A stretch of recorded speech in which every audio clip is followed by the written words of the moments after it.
আজকে মেন সমস্যা হলে যে দেখছেন সারা ঢাকা শহরে অটো রিক্সারা যে তাণ্ডব চালাইছে, এটা কি একটা রিক্সা ড্রাইভারের কাজ হতে পারে? আপনি দেখছেন কিছুদিন আগে আমলিক বলছিল ডোনাল্ড ট্রাম্পের ছবি লয়ে সমাবেশ করতে, মিছিল করতে।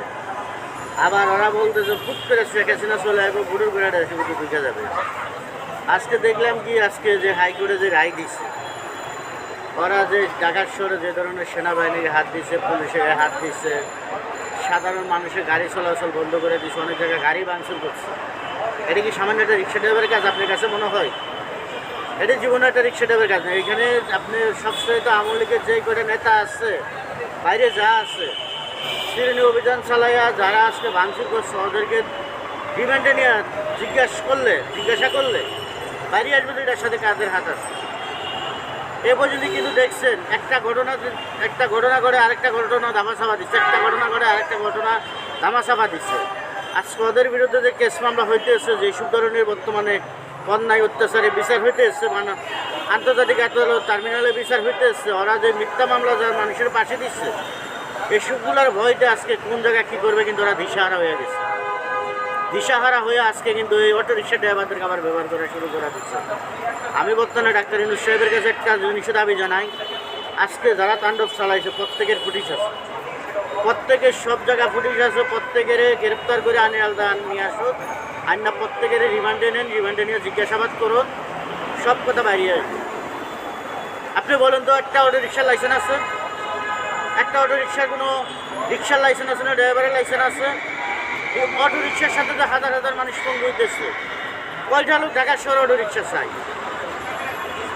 কয়টা লোক ঢাকা শহরে অটো রিক্সা চাইতেছে? মানুষ তো অটো রিক্সার জন্য আজকে বাসার থেকে বাইরে ভয় পাইতেছে। একটা জ্বালা ছিল মোটর সাইকেল, দ্বিতীয় জ্বালা হলো ওই অটো রিক্সা।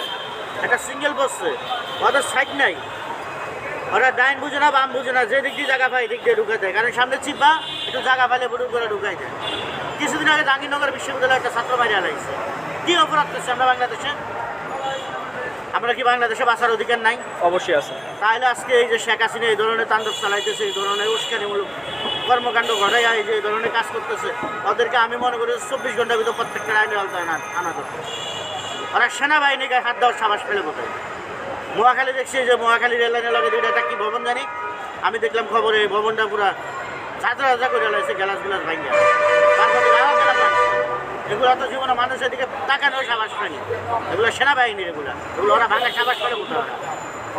তাহলে এখানে যদি আওয়ামী লীগের হাত যদি না থাকে, ওরা ভাঙলো কীভাবে? ভাঙার সাবাস আছে?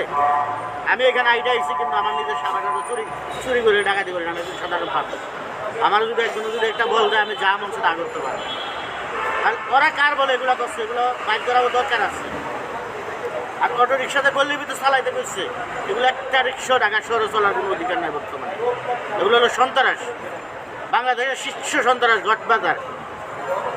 আচ্ছা, তারা আন্দোলন করলে তো হচ্ছে স্বাভাবিক শান্তিপূর্ণভাবে আন্দোলন করতে পারতো, কিন্তু সেটা না করে এই যে ভাঙচুর চালানো কিংবা হচ্ছে আইনশৃঙ্খলা রক্ষাকারী বাহিনীর গায়ে হাত তোলা বা মারধর করা, এই বিষয়গুলো তো নিশ্চয়ই কোনো উদ্দেশ্যেই করতেছে। অবশ্যই এগুলো উদ্দেশ্য আছে। এগুলো শেখ হাসিনার সাথে যোগাযোগ আছে। আওয়ামী লীগের তো টাকা খাইছে, টাকা খেয়ে এই ধরনের কাজ করতেছে।